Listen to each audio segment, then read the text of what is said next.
Assalamu alaikum, dear students. In this lecture, we will be talking about bar diagrams, the different types of bar diagrams, and how to present the statistical data with the help of bar diagrams, or we can say bar graphs. Let's first discuss what is a bar diagram. Dear students, bar usually means a rectangle or some rectangular form. Thus, a bar graph or bar diagram is a graphical representation of the data in the form of rectangular bars of equal width. Or we can say bar diagrams are those diagrams in which statistical data are presented in the form of bars or rectangles. Students, the important pointers to keep in mind while constructing bar diagrams are: all bars are based on some common baseline. That is, they should be rest on a same line called the base. Bars are equidistant from each other. That is, the space between the bars should be equal. Each rectangle or bar represents only one numerical value of the data. We should also keep in mind that the height or length of the bars differs according to different values of the variables, which means that each bar's height is proportional to the numerical values of the data. Thus, depending on the different values of variables, height of bars may be more or less, but width of the bars always remains the same. Students, the higher the value of data, the greater the length of bars and vice versa. Bars may be either vertical or horizontal. However, usually these are used in their vertical forms, where x-axis represents the categories and y-axis represents the values for those categories. Now, the types of bar diagrams. Dear students, there are 5 important types of bar diagrams. First, simple bar diagrams. Second, multiple bar diagrams. Third, differential bar diagrams. Fourth, percentage bar diagrams. And fifth, deviation bar diagrams. Let's first discuss the simple bar diagrams. Dear students, simple bar diagrams are those diagrams which are based on a single set of numerical data. That is, a simple bar diagram is used to represent only one variable or only one characteristic of the data. The different values are represented by different bars. It means that one bar represents only one figure, and as such there will be as many bars as the number of figures. For example, the figures of sales, production, population, etc. for various years may be shown by means of a simple bar diagram. Let us take an illustration here. The table given in the current slide gives data on birth rate in India according to census survey of different years. That is, it gives data on birth rate in India from 1951 to 60 to 2001 to 2010. The table, for example, shows that during 1951 to 60, birth rate in India was 45 births per thousand people. Then reduced to 35 births per thousand people during 1961 to 70, and so on.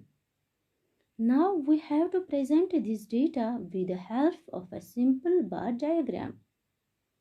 As there is only one characteristic or variable under study, that is birth rate in case of our example, we can represent it with the help of a simple bar diagram.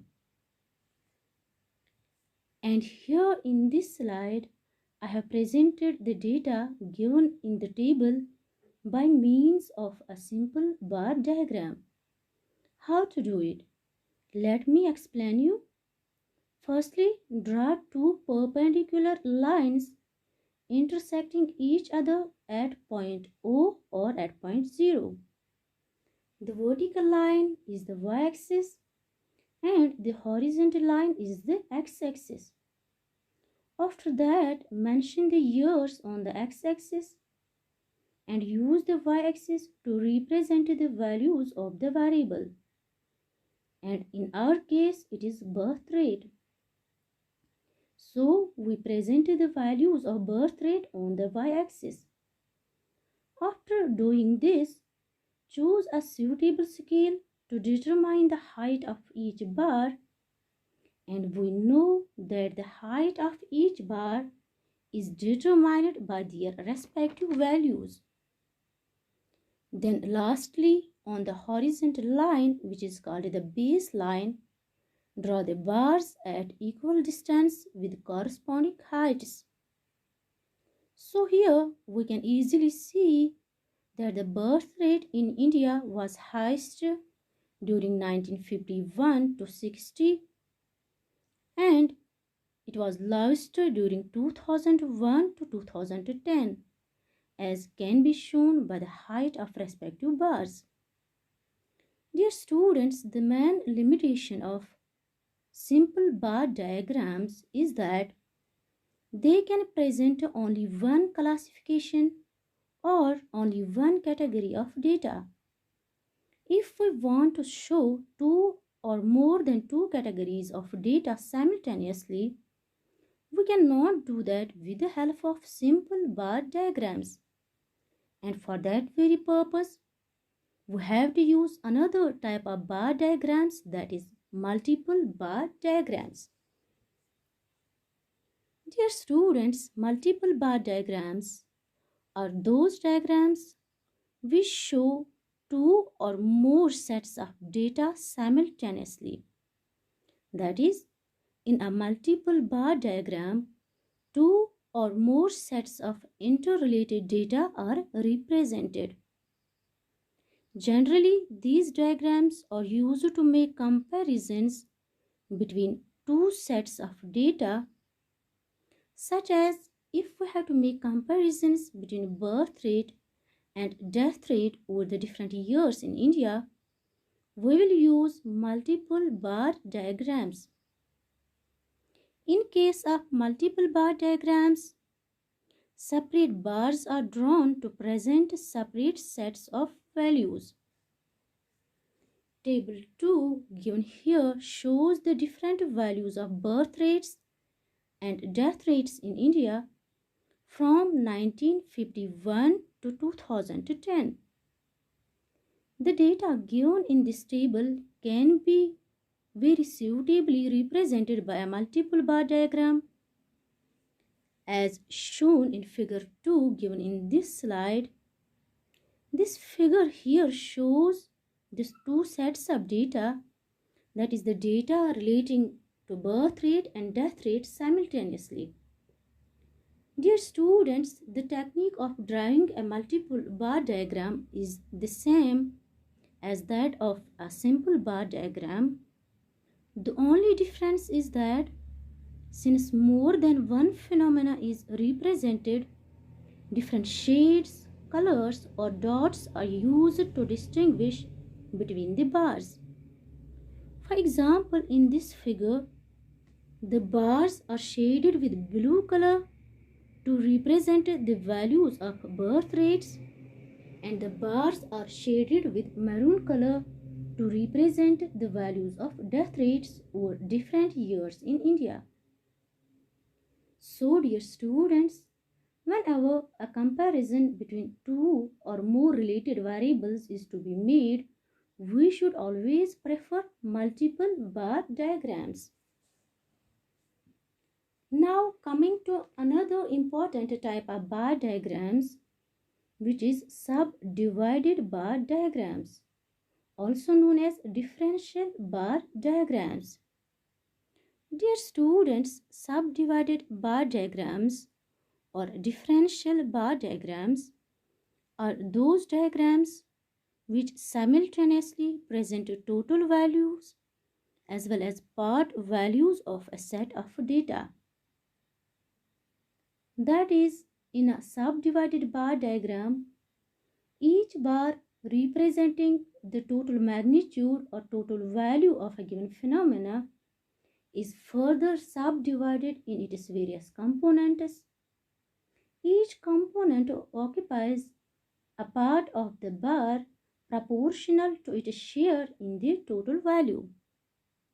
Different parts of the bars are shaded with different colors. For example, table 3 given here shows production of electricity from different sources in India, that is from hydro source and from thermal source during 2011-12 to 2014-15. So this table gives us the data relating to the production of hydroelectricity, thermal electricity, as well as the total production of electricity in India during 2011-12 to 2014-15. We can represent this data with the help of a subdivided bar diagram. As shown in figure given here in this slide, in the figure the length of the bars are in proportion to the total electricity production.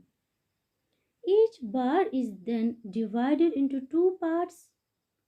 The part shaded with blue color shows the data relating to hydroelectricity production, and the part shaded with maroon color shows the production of thermal electricity in India during 2011 to 2015. Dear students, this diagram not only gives us the information about total electricity production in India, but also the production of electricity from hydro sources and thermal sources over different years.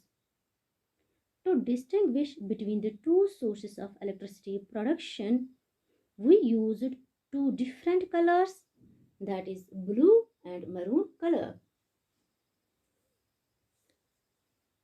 Students, the fourth important type of bar diagrams is percentage bar diagrams. Percentage bar diagrams are in fact a different form of subdivided bar diagrams where we can show simultaneously different parts of the values of a set of data in terms of percentages. Dear students, in case of subdivided bar diagrams, we show the different parts of a set of data in terms of absolute values, whereas in case of percentage bar diagrams, we show them in terms of percentages. The percentage bar diagrams are generally used when the values are of high magnitude. In such cases, the use of subdivided bar diagrams may not be appropriate, because when the values are of high magnitude, in such cases the use of subdivided bar diagrams cannot be used, because some part of the bar may look very small compared to the other parts. So in such cases, we should use percentage bar diagrams where the data are first reduced to percentages and then presented in terms of percentage bar diagrams. While constructing a percentage bar diagram, total value indicated by total length of a bar is assumed to be 100. Each part thereof is shown as a part of 100. Different parts of the bars are shaded with different colors to highlight the difference. Table 4 given here in this slide gives the data about the percentage share of primary sector, secondary sector and tertiary sector to gross domestic product in India during 2010-11 and 2011-12. And the same data can be represented by using the percentage bar diagrams as shown in this slide. In this figure, first of all, two bars of equal size have been drawn. They represented the total gross domestic product of India during 2010-11 and 2011-12. Then percentage share of primary sector to total GDP for the year 2010-11 and 2011-12 are shown at the bottom of the bars shaded with blue color, which is 16.66% and 16.17% respectively. From this level upwards, percentage share of secondary sector to total GDP of India for the same years are shown with the part of bars shaded with maroon color, which is 26.03% in 2010-11 and 25.45% in 2011-12. And lastly, the percentage share of tertiary sector to total GDP for the year 2010-11 and 2011-12 are shown at the top of the bars shaded with green color, which is 57.31% and 58.38% respectively. So from this diagram, we can easily say that tertiary sector contributes most to the overall GDP in India during 2010-11 and 2011-12, followed by the secondary sector. Now coming to the last type of bar diagram, which is deviation bar diagrams. Dear students, sometimes only the difference or deviation of figures is to be shown with the help of bar graphs, and we can show the deviations or differences in figures by making use of deviation bar diagrams. Such graphs are also known as bilateral charts or gain or loss charts. Thus, deviation bar diagrams are used to compare the net deviation of related variables with respect to time and location. It means that the deviation bar diagrams are used to represent net changes in data. Such bars can have both positive and negative values. Positive values are shown above the baseline and negative values are shown below the baseline. Table 5 given in the current slide gives the number of houses in 8 small towns of India during 1991 and 2001 census. In some cases, there is an increase, while in other cases, there is a decrease in the number of houses. Like we see here that in town A, there were 200 houses during 1991 census, and during 2001 census, the number of houses increased to 250. The difference here is thus 50. That is an increase of 50 houses. If we see the town C or town D, for example, let us take town D, there is a decrease of 30 houses from 1991 census to 2001 census and the like.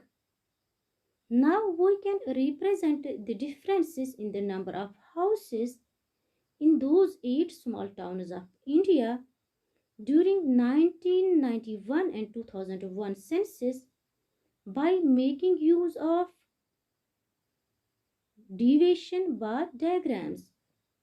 Like given here in this slide, dear students, along the x-axis, we took the name of towns like town A, town B, town C, etc.